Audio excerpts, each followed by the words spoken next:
Good morning, everybody. This is Stephen Burton speaking freely on Monday, October the 30th. It's Halloween tomorrow. Sorry it's a few minutes late today. This was the case if I've got people replacing my roof. There was a really bad hailstorm on July 31st, 2016, I think it was 2016. And what happened was, of course, it caused damage to the roof of my house. So I've got people outside replacing my roof. And the doorbell rang just as I was about to go on air. Isn't that just the way it goes? So anyways, today we're going to talk about something that I came across. I got to thank Sargon of Akkad. Make sure you look his channel up. He is really, really good for pointing this out. And he talked about it a little bit. I'm going to go into a bit more detail than he did. I'm going to go all the way through it. But it's a article that I saw, that he saw, and I'm going to reference it, called Dear White People. But before that, I'm just going to switch over the screen sharing here for a moment so you can see something else. I want to share with you, probably, this was something that a buddy of mine had on, came up with over on Facebook. And I saw it, and I thought it was pretty amusing as well, because it's just unbelievable as to the stupidity level of it. If you're going to send somebody spam, that's bad enough. But if you send someone this, it's even worse. If this ended 3 days ago, it is obvious that you have not received your money, which is to the tune of 3,800,000 10 days, with the secretary. United States dollars, 3800, whatever. Due to past crash, government officials who mostly have a chance to get themselves for a long time, and unnecessary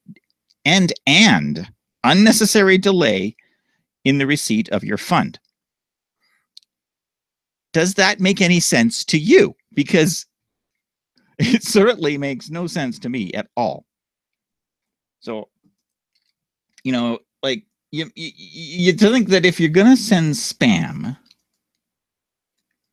you'd want to send spam that actually makes sense to the person you're writing to. Because, well, that was just ridiculous.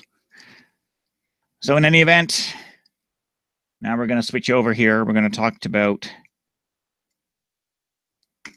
this. In Metro news, but not as you know it. Yeah, well, this is a UK publication, and it's titled, Dear White People, you're never racially discriminated against, so shut up. You better check that privilege there, lady. It's written by some Heather Malik wannabe, Miranda Larby.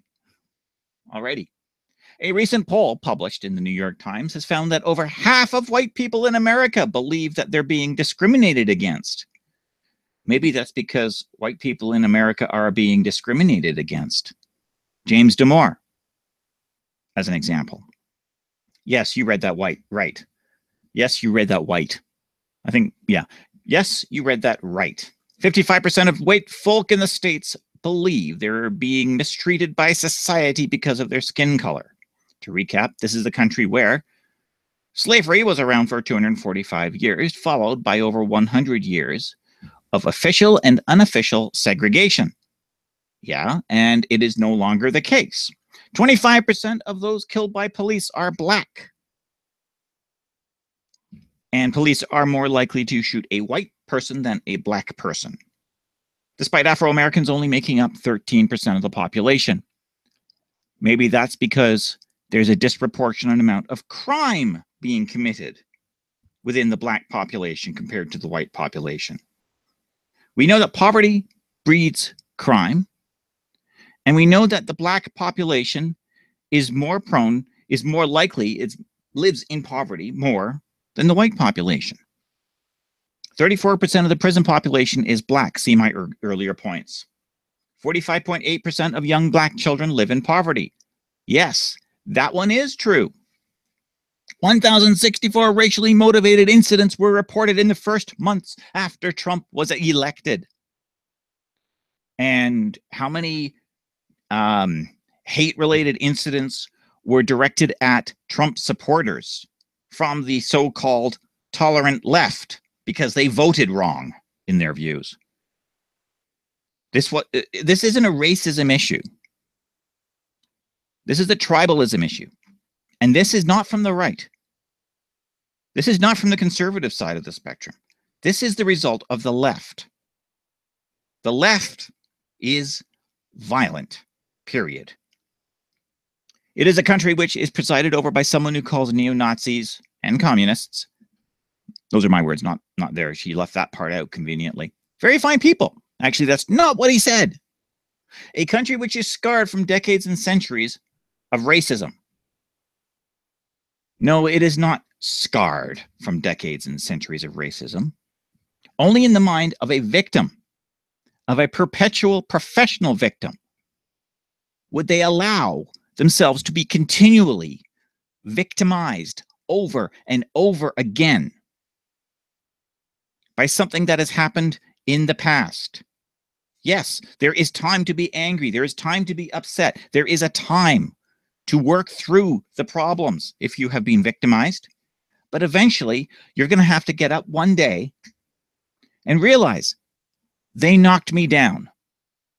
But they are not the ones who are keeping me down right now.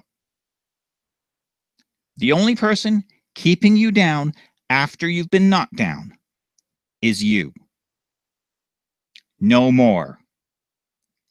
And that's something that I've realized just recently. Am I high? Probably. Am I missing something here? Oh, yes, you're missing something, all right. A 68-year-old man from Ohio told NPR, National Public Radio, that if you apply for a job, they seem to give the blacks the first crack at it. I believe that. Basically, you know, if you want any help from the government, if you're white, you don't get it. If you're black, you get it. Sir, is it because you've been riding on your skin color to make up for the things your entire life? No, it isn't. It's what he's noticed. This kind of attitude, she writes, in America at least, isn't uncommon. When my dad visited the States back in the night, ooh, anecdotal evidence. He said that he was waiting in a bus shelter when a white down and out came around asking for loose change. He approached the black people first, addressing them in a derogatory manner, demanding money. Well, here's a thought. You know, I don't know about you. I do not give money to panhandlers. I don't care what they look like. I don't care what their race is. I don't. And the reason I don't is because it only encourages them. So if you're a white person who's a down and out, and you know that white people are less likely to hand out money, you're going to go to the black people first because they're probably more likely, if they are or have been down and outs. And this is not passing judgment on them, by the way.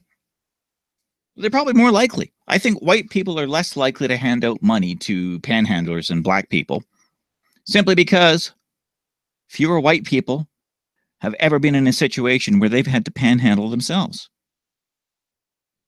See the points above about poverty. That is a feeling that is not based on any logic. That's a gut feeling on my part. And it's also, maybe it's stereotyping. Stereotyping is possible. But sometimes stereotypes aren't wrong. When it became apparent that they had none to hand, he went in, cap in hand, to the white folk. I might not have anything, but at least I have my whiteness. Is a real attitude, she writes. That sense of entitlement. What about your entitlement, lady? Your entitlement to, I don't know, a handout rather than a hand up. Your entitlement to a job. your entitlement to an apology from me because I happen to be a man and I happen to be white. I owe you nothing. I owe you nothing. I have done nothing to you. For white folk to turn around and plead victimhood is maddening. That's because white people are becoming victims more and more often. Institutions are being forced to succumb to the pressure from collective groups such as Black Lives Matter, such as Antifa, as two extreme examples, such as the National Organization of Women, now, for somehow or other give black people special status and special advancement opportunities simply for having a certain percentage of melanin in their skin. In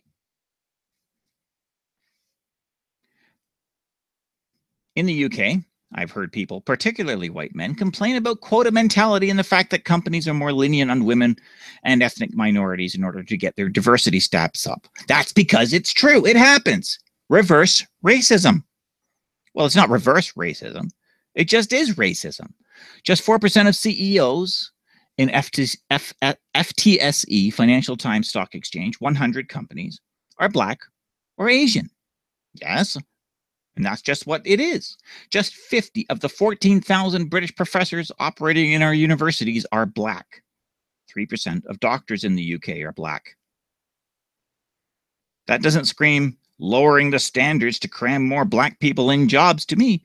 No, it doesn't, which is a good thing. There is no government conspiracy here or abroad against the average white man. If you don't get the grades for these kind of jobs, you're not getting in. End of. Yeah, good. Good. What do you call the person who comes in last at med school? Doctor. The thing is, however, that when it comes to ethnic minorities, there are a number of reasons why people don't achieve top grade. Lower incomes. Bullshit. Crap housing. Bullshit. Single parent families. Bullshit. Poor schooling. You get poor schooling, you're going to get bad grades. That makes sense. Lack of access to materials. Okay, I will go with that one. But let me. Here's a little factoid for you. Your success in life has nothing to do with your environment growing up. Your success in life has nothing to do with how poor or rich you are. Your success in life has nothing to do with the grades that you got in school. Your success in life has everything to do with your ability to focus on a goal, plan out a clear path towards achieving it, and acting on that plan. That is how you determine your success in life. And if you fail to plan, you're planning to fail. These are platitudes. Oh, these are not platitudes, but these are trite statements. I realize that, but they are also true. It's not that white people are inherently smarter than the rest of us. No, I am no smarter than anybody else. I'm no dumber than anyone else either. It's that they're in a position of privilege. There it is, my friends, the P word, privilege, for so long that even the most middle-of-the-road student has a chance of getting into a Russell Group university, simply because their parents can afford the extra tuition. The politics of jealousy.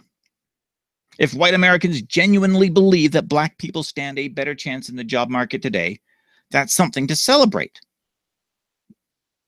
Yeah. So, in other words, being passed over, even though I am a better qualified candidate for a woman or for a black person, I'm supposed to celebrate that, am I? It means that all that hard work That struggle, that hunger hasn't gone to waste. It means that they're getting the opportunities they deserve. No, it means that they're getting handouts. It means that they're getting put into positions that they're inherently unqualified for based on their skin color or their gender. Somehow I doubt the reality is anywhere as positive. Unemployment in Black or African Americans stands at 8%, the highest group of any ethnicity in America. Next comes Hispanic, and then white. And of course, the economy has absolutely nothing to do with the unemployment rate. Ethnic minorities don't want to play the victim. They're hungry for success and opportunity. Then go out there, find the opportunity, and make use of it. But that doesn't mean it's the turn of the white community to start whining just because things aren't as easy as they used to be. Nobody's whining. People are standing up for themselves saying, no, no, no, no, no. We're not going to put up with racism. Just because you're Black doesn't mean you can't be racist. Just because you're a woman doesn't mean you can't be sexist. What it means is that you have different opportunities, possibly, unique opportunities, possibly. What are they going like? Let's say, for example, Steven Spielberg or somebody is doing a movie about Nazi Germany set in Berlin during the Second World War. Do you think he would cast a Black man to play the part of Adolf Hitler?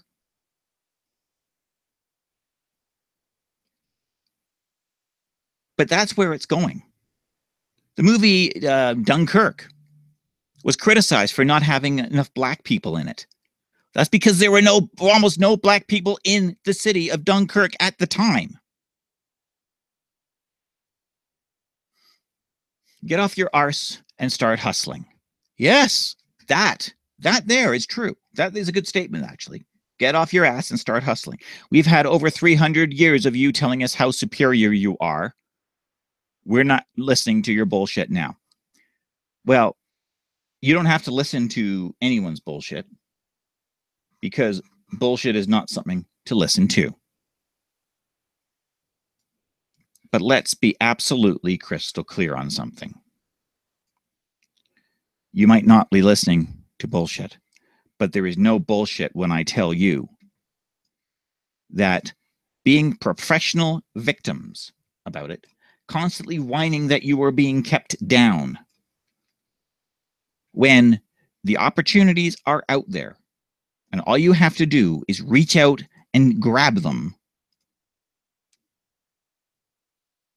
are far more prevalent, and that's a far better approach than constantly whining about white privilege, constantly whining that, well, I'm poor, grew up poor, I don't have the same opportunities as you did. Get off your ass and start hustling. Find what you love to do and do it. So that's it for me. As always, if you like what you hear, I am available over on minds.com and over on Patreon. You can find me SC Britton, Britton, both places. Anything that you decide to help me out with is greatly appreciated. It's never expected. It's always appreciated. Of course, you can talk to me over on Twitter at SC Britton. And you can also find me on Facebook, Steve Speaks Freely. So that's it for me for Monday, the 30th of October. Remember, it's Halloween tomorrow, so when you're driving home from work, watch out for those kitties. And if you go out trick-or-treating, do it safely. I'm Steve Britton, and I'll see you in November. Well, I won't see you, and you probably won't see me. You'll hear me. So I'll talk to you in November.